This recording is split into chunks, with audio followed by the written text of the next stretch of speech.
Luching Paring Nine Semjaba Efficient Tarukta Thàjarba Ichinaw Mayambu Masi Jishu Christian Mingda Taramna Okchari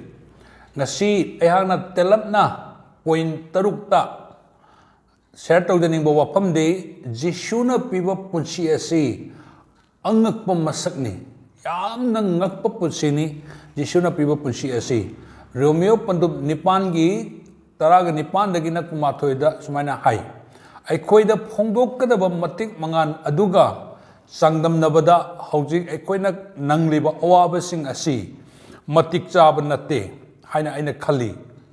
khutshem sebiba mapugi masa sing phongdokpa ngaiduna lei maramdi khutshem masagi apamba masana khanba nataduna adubu awàba aduda tahanba mi adugi aningbana khutshem apumba awa maisa nangli tarang ningbada khutshem apumba laikha taduna leiriba asidagi handopigani amasung sembiba mapugi machasingi matik mangàl amasung ningkha tambagi makhada purkani koina pathokiba wahi asidagi yàmna maru oiba athuppa punsigi maramda tambiri Masi Jishu thàjarba mi khudinggini lay. Number 1, Matik Mangàl phongdokkani. Glory. Yàmna chàoba Matik Mangàl thàjarba aikoigi punsida. Thàjarba asiga mari lenana Matik Mangàl, a glory is going to reveal. Number 1 da. Anishuba point da Matik Mangàl aduga chàngdamnaba houjik nangliba awàba asi karisu natte. Koi punsida thengnariba awàba anaba chakhangba lairaba taibongpa sida thengnariba awàba se aikoina phanggadaba Matik Mangàl aduga chàngdamnaba matamda masi karisu natte haina polna tambiraga lei. Adiga omshubada Màlem da leiriba khutshem apumbana hairiba Matik Mangàl adu phongdokpa ngaiduna lei. Màlem da leiriba universe creation lengli paliba uriba udaba khudingmak asina Matik Mangàl thàjarba singda phongdokkadaba Matik Mangàl asibu ngaiduna leiri aina omsuba poinda marishubada lengli paliba khutshem khudingsu houjik miyoibana tauruba ayon aramgi maramna nangliba awa ana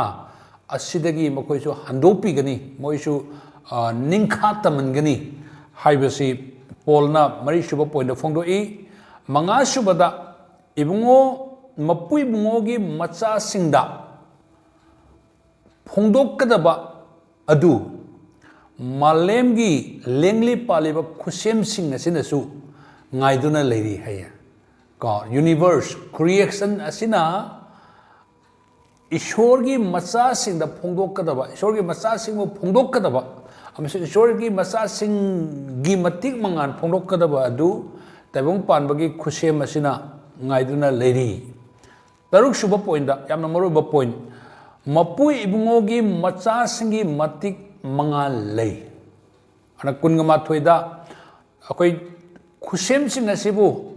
groaning saina khangdona leiriba khutshem sing asi ningkha tamba piba asi kanagi makhada karambada ningkha tamba purakani haibasi taruk suba point da phongdoi. Jishu Christabu kanbiba mapu oina thàjarba singi damakta Ishorna sembiba mapui bungona sembiba Matik Mangàl akoigi damakta semaga lei. John gi trata Jishuna pranata wa matamda aingonda piriba Matik Mangàl nasi ipa nangna aingonda pirakpa makoidasu sigi Matik Mangàl singasi makoida phongdoko haiduna sumaina iraga lei adagi akoi houjik pandub nipangi kungat mapan aduga kuntradasu Ishorna hana langbiraba habri predestined toraba hana khandoaba makhai adu mapui bungona kaubire mapui bungona kaubiraba makhai adu chumanbire adi justified tobire chumalbiraba sing adu amu glorified adi matik mangan oihelle haibasine aduna akoi Christian ekoina phangiba punsi asi adukki matik angakpani haibadi nasai ekoi gi matik mangan ama legani ekoi gi glory ibungo Jesu Christ lakpa matamda ibungo Jesu Christ na ekoi bo phongdokpa matamda